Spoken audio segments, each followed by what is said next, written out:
고요한 지혜의 숲, 잠시 세상의 소음에서 벗어나 우리 영혼의 깊은 울림에 귀 기울이는 시간입니다. 오늘 우리가 함께 나눌 이야기가 여러분의 마음에 잔잔한 평화와 따뜻한 위로를 전해주기를 소망합니다. 만약 이 시간이 당신에게 작은 은혜라도 된다면 그 은혜를 주변의 소중한 이들과 함께 나누어 주십시오. 이 채널을 구독하시는 것은 우리가 이 귀한 여정을 계속 이어나가는 데 큰 힘이 됩니다. 주님의 이름으로 여러분 모두를 축복합니다. 우리는 살아가면서 수많은 감정의 파도를 겪습니다. 기쁨과 슬픔, 희망과 절망, 그리고 때로는 분노와 같은 격정적인 감정도 경험하죠. 오늘 우리는 그 중에서도 가장 원초적이고 우리 삶에 깊숙이 자리한 감정, 바로 두려움에 대해 이야기해보고자 합니다. 이 여정을 위해 우리는 성경의 시편을 길잡이로 삼을 것입니다. 오늘 함께 묵상할 말씀은 시편 3편 1절에서 8절까지, 그리고 이와 깊은 관련이 있는 창세기 15장 1절과 8절입니다. 제가 하나님의 말씀을 봉독하겠습니다. 다윗이 그의 아들 압살롬을 피할 때에 지은 시. 여호와여, 나의 대적이 어찌 그리 많은지요. 일어나 나를 치는 자가 많으니이다. 많은 사람이 나를 대적하여 말하기를 그는 하나님께 구원을 받지 못한다 하나이다. 여호와여, 주는 나의 방패시여 나의 영광이시여 나의 머리를 드시는 자이시니이다. 내가 나의 목소리로 여호와께 부르짖으니 그의 성산에서 응답하시는도다. 내가 누워 자고 깨었으니 여호와께서 나를 붙드심이로다. 천만인이 나를 에워싸진 친다 하여도 나는 두려워하지 아니하리이다. 여호와여, 일어나소서. 나의 하나님이여, 나를 구원하소서. 주께서 나의 모든 원수의 뺨을 치시며 악인의 일을 꺾으셨나이다. 구원은 여호와께 있사오니 주의 복을 주의 백성에게 내리소서.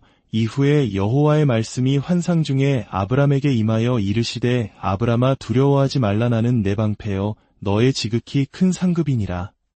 아브람이 이르되 주 여호와여, 내가 무엇으로 알리이까? 이는 하나님의 말씀입니다. 시편은 인간의 가장 깊고 솔직한 감정이 담긴 기도문입니다.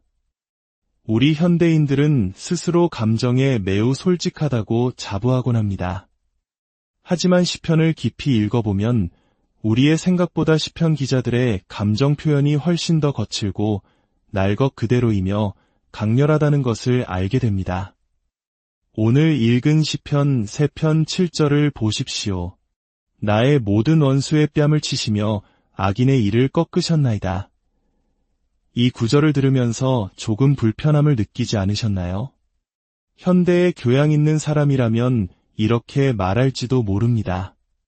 다윗이여, 원수를 향한 분노는 좋지 않아요. 감정을 잘 다스려야 합니다. 하지만 시편은 그런 위선적인 태도를 거부합니다. 시편은 말합니다.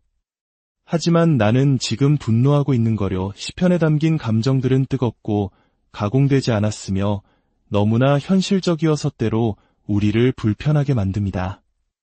왜 그럴까요? 시편은 우리에게 감정을 다루는 제3의 길을 보여주기 때문입니다. 한편으로 종교적인 사람들은 종종 강한 감정을 억누르고 없는 척 부정하려 합니다. 감정을 통제해야 한다는 강박에 사로잡혀 아예 감정이 존재한다는 사실조차 인정하지 않는 것이죠. 다른 한편으로 세속적인 세상은 감정을 표현하는 것 자체를 미덕으로 여기며 무분별하게 쏟아내기를 권장합니다. 시편은 이 두 가지 길을 모두 따르지 않습니다. 감정을 억누르지도 감정에 압도당하지도 말라고 가르칩니다. 감정을 부정하지도 그저 분출하지도 말라고 합니다. 시편이 제시하는 길은 바로 우리의 감정을 기도하는 것입니다. 여기서 기도한다는 것은 신학적으로 올바르고 잘 다듬어진 문장으로 감정을 포장하라는 의미가 아닙니다. 오히려 그 반대입니다. 우리의 날 것 그대로의 감정을 생각과 판단이 개입하기 전에 그 순수한 상태 그대로를 하나님 앞에 쏟아내고 그분의 임재 안에서 감정을 다스려 나가는 과정을 의미합니다. 오늘 우리가 마주할 감정은 아마도 모든 감정 중에 가장 원초적인 것일 겁니다. 바로 두려움입니다. 갓 태어난 아기가 세상에 나와 가장 먼저 터뜨리는 울음을 생각해 보십시오. 그 울음은 과연 무엇을 의미할까요? 의심의 눈물일까요? 이 세상 살아볼 만한 곳일까? 하고 묻는 걸까요? 아닐 겁니다. 슬픔과 비탄의 눈물일까요? 갓난아기에게는 너무 복잡한 감정입니다. 의심보다, 슬픔보다 더 근원적인 감정이 있습니다. 아기의 첫 울음소리는 바로 두려움의 외침입니다. 나를 감싸주던 벽은 어디 갔지? 왜 이렇게 춥지? 누가 나를 잡고 있는 거야? 왜 나를 때리는 거지? 도대체 무슨 일이 일어나고 있는 거야? 모든 것이 낯설고 불안한 세상에 던져진 존재의 원초적인 공포. 그것이 바로 우리가 세상에 온 첫 순간의 감정입니다. 오늘 시편의 저자 다윗은 두려워할 만한 분명한 이유가 있었습니다. 문자 그대로 수만 명의 군대가 그를 죽이기 위해 쫓고 있었습니다.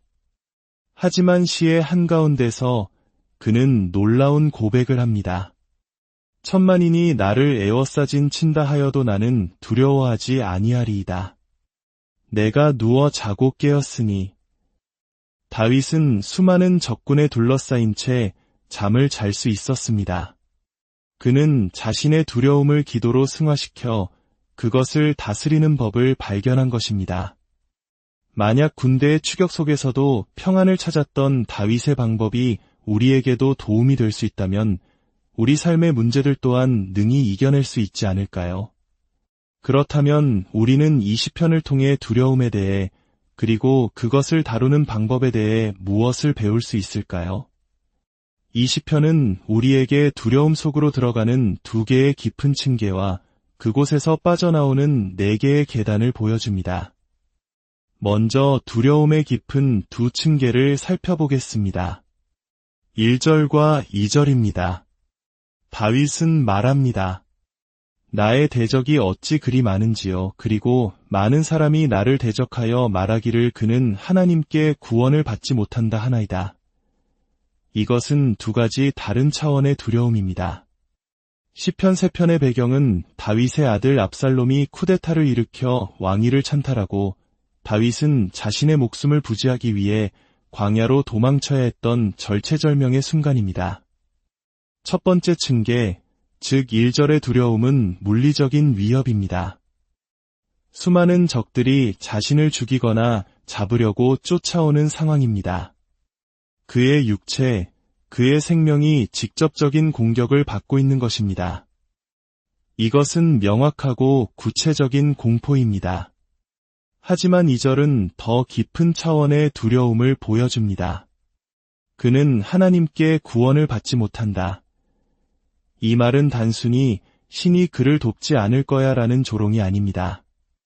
이것은 다윗의 정체성, 그의 소명, 그의 인격 자체를 공격하는 말입니다. 사람들은 이렇게 수군거렸을 겁니다. 사울 왕을 기억하는가? 그가 죄를 지었을 때 하나님께서 그를 버리셨지. 다윗도 마찬가지야. 그는 밧세바와 간음하고 그녀의 남편 우리아를 죽인 끔찍한 죄인이야. 그런 자가 어떻게 우리의 왕이 될 수 있겠는가? 그는 왕이 될 자격을 상실했어. 이것은 단순한 신체적 공격을 넘어선 심리적이고 영적인 공격입니다. 다윗의 존재 자체가 뿌리째 흔들리고 있는 것입니다. 이것이 오늘날 우리와 무슨 상관이 있을까요? 20세기 중반 수많은 철학자, 작가, 심리학자들이 불안이라는 주제에 대해 깊이 연구했습니다. 오드는 1947년에 불안의 시대라는 유명한 시를 통해 우리 시대를 규정하기도 했죠. 많은 학자들은 현대인이 과거의 조상들보다 훨씬 더 많은 불안장애를 겪고 있다는 데 동의합니다. 당시 학자들은 두려움과 불안을 구분하곤 했습니다. 물론 성경에서는 이 두 단어가 명확히 구분되지는 않지만 이들의 통찰은 두려움의 두 가지 다른 수준을 이해하는 데 큰 도움을 줍니다. 정신과 의사롤로 메이는 이렇게 설명했습니다. 만약 당신이 도로를 건너는데 차 한 대가 당신을 향해 질주해 온다고 상상해 보십시오. 심장이 빨리 뛰고 당신과 차 사이의 거리에 시선이 고정됩니다. 당신은 길 건너편까지 남은 거리를 계산하고 전력을 다해 달립니다. 이것이 바로 두려움입니다. 하지만 차가 지나가고 위험이 사라진 후에도 마음속에 텅 빈 느낌이 계속 남는다면 내가 얼마나 연약한 존재인지, 내 삶이 얼마나 위태로운지를 계속해서 느끼게 된다면 그것이 바로 불안이라고 그는 말했습니다. 불안은 자아로서의 우리의 존재가 위협받을 때 느끼는 감정이라는 것입니다. 롤로 메이의 구분은 매우 유용합니다. 건강한 두려움과 우리를 쇠약하게 만드는 깊은 불안이 있다는 것이죠. 건강한 두려움은 구체적이고 건설적입니다. 제 아들이 4살 때였습니다. 저는 아들을 놀이터에 있는 아주 높은 미끄럼틀 꼭대기에 앉혀두고 미끄럼틀 아래쪽에서 기다리고 있었습니다. 그런데 아들이 갑자기 일어서더니 뒤로 넘어가는 것이었습니다. 아들은 콘크리트 바닥으로 떨어지고 있었습니다. 그 순간 저는 믿을 수 없는 속도로 달려가 아들을 붙잡았습니다. 어떻게 그런 일이 가능했을까요? 연구자들은 이렇게 설명할 겁니다. 두려움이 저의 자율신경계를 활성화시켜 폭발적인 신체 에너지와 정신적 명료함을 주었다고 말이죠. 마치 시간이 느리게 가는 것 같았습니다. 건강한 두려움은 이와 같습니다. 아들의 생명이라는 소중한 가치가 위협받는 구체적인 상황 속에서 두려움은 그 가치를 지키기 위해 우리의 모든 잠재력을 끌어모으는 역할을 합니다. 행동을 위한 에너지를 공급하는 것이죠. 하지만 불안이라 불리는 더 깊은 종류의 두려움은 다릅니다. 이것은 구체적이지 않고 모호하며 형태가 없습니다. 무엇 때문에 불안한지 정확히 알 수 없습니다. 건강한 두려움이 행동을 촉발시키는 반면 이 깊은 불안은 우리를 무기력하게 만들고 마비시킵니다. 어떤 결정도 내리지 못하게 만듭니다. 건강한 두려움이 천둥 번개를 동반하며 지나가고 나면 모든 것이 더 푸르러지는 소나기와 같다면 이 깊은 불안은 춥고 음산한 가랑비와 같습니다. 그치지 않고 계속 내리는 비에 우리의 영혼은 서서히 곰팡이가 피기 시작합니다. 지속적인 불안은 우리의 자율신경계를 항상 켜두게 만들고 이는 위궤양이나 고혈압 같은 신체적 질병으로 이어집니다. 말 그대로 우리 자신을 안에서부터 갉아먹는 것입니다. 그렇다면 이 깊은 불안의 원인은 무엇일까요? 롤로 메이가 말했듯 그것은 단순히 물리적 존재에 대한 위협이 아니라 자아감에 대한 위협입니다. 불안은 우리가 진정한 안정과 정체성을 두었던 무언가가 흔들릴 때 찾아옵니다. 한 프로 운동선수를 생각해 보십시오. 현역 시절 두려움은 그에게 긍정적인 역할을 합니다. 실책에 대한 두려움 때문에 더 열심히 훈련하고 경기에 집중합니다. 하지만 은퇴 후 자신의 정체성을 증명해주던 선수라는 타이틀이 사라지면 그는 깊은 불안을 경험하기 시작합니다. 이제 나는 누구인가? 자신의 안전을 보장해주던 것이 사라졌기 때문입니다. 이것이 바로 다윗이 2가지 차원의 두려움을 겪었던 이유입니다. 그는 단순히 물리적 공격을 받는 것이 아니라 그의 정체성, 그가 누구인지에 대한 근본적인 감각이 공격받고 있었습니다. 그래서 그는 두려움의 가장 깊은 구덩이에 빠져 있었던 것입니다. 이제 우리는 다윗이 이 깊은 구덩이에서 어떻게 빠져나왔는지 그 4개의 계단을 따라 올라가 보겠습니다. 3절은 매우 중요한 단어, 그러나로 시작합니다. 나는 두렵다. 그러나 그는 무언가 다른 행동을 취하기로 결심합니다. 첫 번째 계단은 당신의 실을 따라가는 것입니다. 3절에서 다윗은 여호와여 주는 나의 방패시오라고 고백합니다. 여기서 방패는 우리를 둘러싸는 방패를 의미합니다. 이것은 매우 중요한 표현입니다. 고대에는 2 종류의 방패가 있었습니다. 하나는 팔에 차고 1대1 전투에서 적의 공격을 막는 작은 방패입니다. 다른 하나는 문짝만 한 크기로 몸 전체를 감싸는 거대한 방패입니다. 다윗이 말하는 방패는 바로 이 2번째 방패입니다. 그렇다면 이 거대한 방패는 언제 사용할까요? 안전한 곳에 있을 때가 아닙니다. 장군을 따라 적의 요새를 공격하러 가는 즉 끔찍한 위험 속으로 들어갈 때 사용하는 방패입니다. 이 방패는 위험으로부터 우리를 벗어나게 해주는 방패가 아니라 위험 속으로 함께 들어가는 방패입니다. 다윗이 주는 나의 방패시라고 말했을 때 그는 하나님께서 나에게 나쁜 일이 일어나지 않게 해주실 거야 라고 말하는 것이 아닙니다. 그는 오히려 이렇게 말하고 있는 것입니다. 나는 두렵습니다. 그러나 하나님께서 종종 나를 위험 속으로 인도하신다는 것을 압니다. 그리고 그분의 보호는 오직 내가 그분을 따르며 앞으로 나아갈 때만 유효합니다. 만약 오늘 하나님께서 당신에게 고통을 허락하신다면 그것은 내일의 더 큰 고통으로부터 당신을 구하기 위함일 수 있습니다. 지금의 손실을 통해 미래의 더 큰 손실을 막기 위함일 수 있습니다.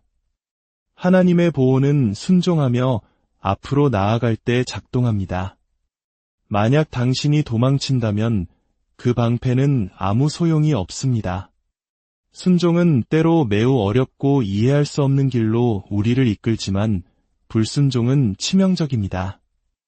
우리 앞에는 이 2가지 선택지뿐입니다. 다윗이 붙잡은 첫 번째 진실은 이것이었습니다. 나는 두렵다. 하지만 하나님의 보호하심은 오직 앞으로 나아갈 때만 경험할 수 있다. 한 온스의 불순종이 10톤의 고난보다 나를 더 해칠 수 있다. 조지 맥도널드의 동화 공주와 고블린의 이와 같은 이야기가 나옵니다. 어린 공주는 고블린의 위협을 받는 성에 살고 있습니다.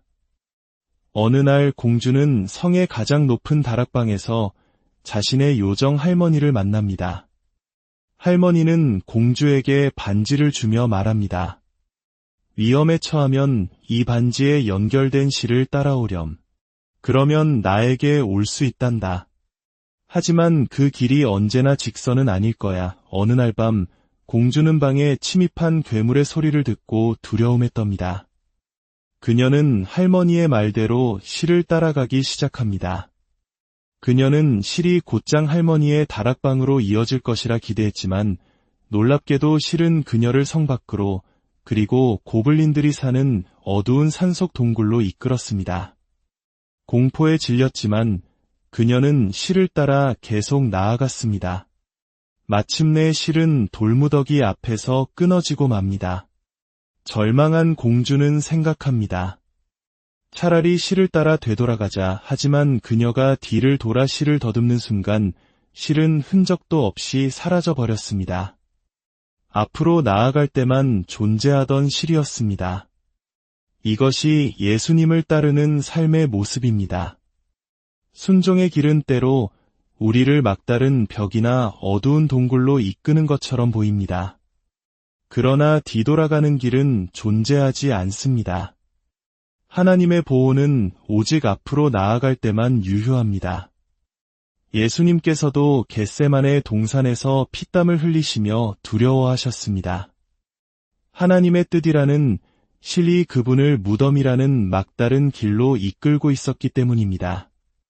하지만 그는 그 길을 끝까지 따라가셨습니다. 두 번째 계단은 당신의 영광을 재배치하는 것입니다. 다윗은 3절 하반절에서 나의 영광이시여 나의 머리를 드시는 자이시니이다 라고 고백합니다. 그는 두렵습니다.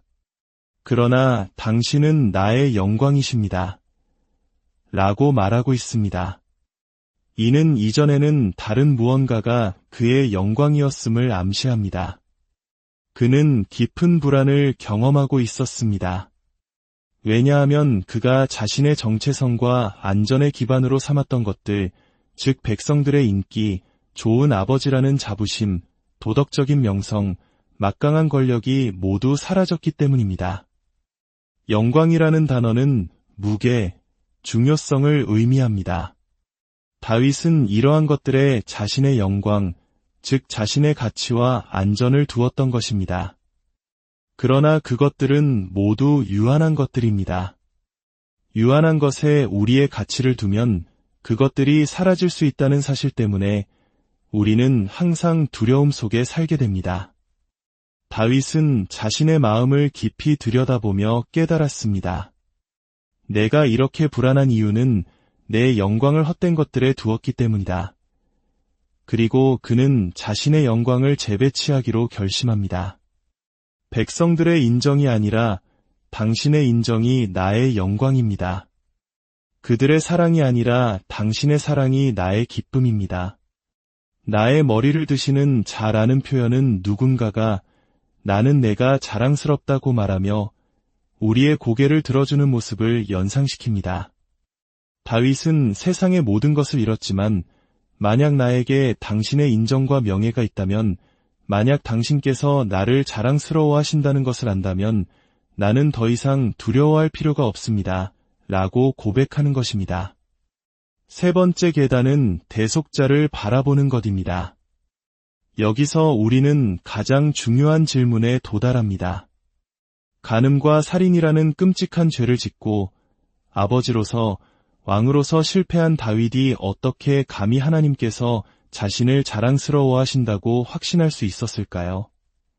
4절에서 그는 힌트를 줍니다. 내가 주의 성산에서 부르짖으니 응답하시는도다. 성산은 희생 제사가 드려지는 장소였습니다. 다윗은 자신의 죄가 제사를 통해 용서받을 수 있다는 것을 알았습니다. 하지만 그의 확신은 더 깊은 곳에 뿌리를 두고 있었습니다. 그는 아마도 창세기 15장의 놀라운 사건을 떠올렸을 것입니다. 하나님께서 두려워하는 아브람에게 나타나 말씀하셨습니다. 두려워하지 말라. 나는 내 방패여 너의 지극히 큰 상급이니라. 이는 시편 3편의 고백과 놀랍도록 유사합니다. 아브람이 내가 어떻게 그것을 알 수 있겠습니까? 라고 물었을 때 하나님은 그에게 동물들을 가져와 반으로 쪼개라고 명하셨습니다. 고대의 계약을 맺을 때 사람들은 쪼갠 동물 사이를 지나가며 맹세했습니다. 이는 만약 내가 이 약속을 어긴다면 이 동물처럼 찢겨 죽임을 당해도 좋다는 의미였습니다. 아브람은 자신이 맹세를 해야 할 것이라 생각했습니다. 그러나 그날 밤 놀라운 일이 벌어졌습니다. 아브람이 아닌 타오르는 햇불과 연기나는 화로의 형상으로 나타나신 하나님께서 홀로 그쪽엔 고기 사이로 지나가셨습니다. 하나님께서 친히 맹세하시고 약속하기에 저주를 스스로 짊어지시겠다고 선언하신 것입니다.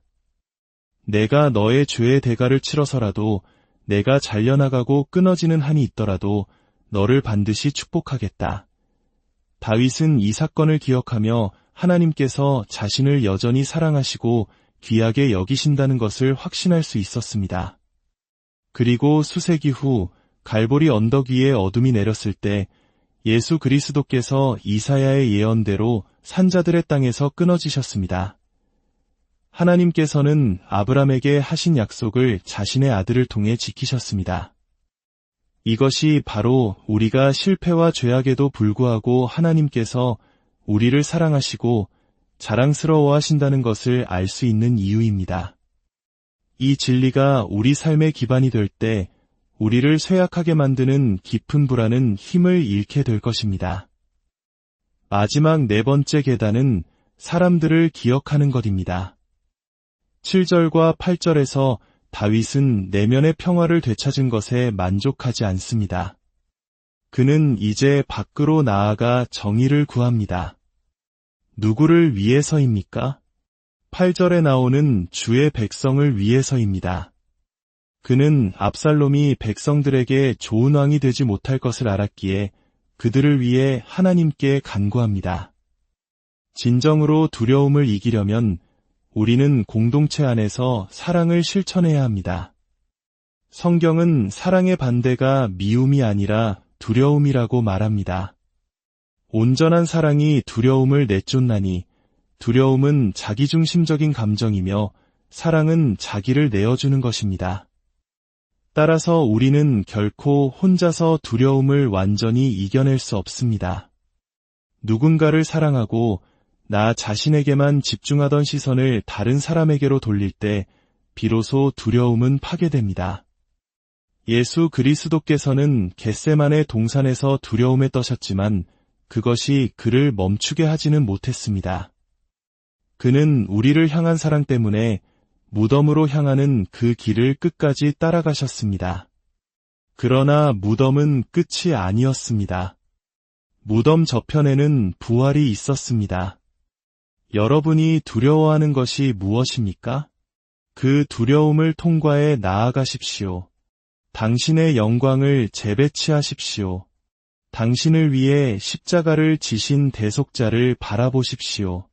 그리고 다른 사람들을 사랑하고 섬기십시오. 그때 하나님께서는 당신의 두려움을 통해 당신을 치유하시고 마침내 두려움으로부터 당신을 온전히 자유롭게 하실 것입니다. 함께 기도하겠습니다. 사랑의 하나님 아버지, 오늘 우리에게 주신 말씀을 통해 두려움의 깊은 구덩이에서 빠져나오는 길을 보여주시니 감사합니다. 때로 우리는 이해할 수 없는 위험과 고난 속에서 길을 잃고 절망합니다. 그러나 주님의 보호하심이 오직 순종하며 앞으로 나아갈 때 함께하심을 기억하게 하소서. 세상의 헛된 것들에 두었던 우리의 영광을 거두어 오직 주님의 인정과 사랑 안에서 참된 안정과 가치를 발견하게 하옵소서. 우리를 위해 십자가에서 찢기신 예수 그리스도의 대속의 은혜가 우리 삶의 가장 단단한 반석이 되게 하여 주시옵소서. 그리고 마침내 우리 자신의 두려움에서 벗어나 주변의 이웃을 사랑하고 섬김으로써 주님께서 주시는 온전한 사랑 안에서 모든 두려움을 이겨내는 저희가 되게 하여 주시옵소서. 이 모든 말씀, 우리를 구원하신 예수 그리스도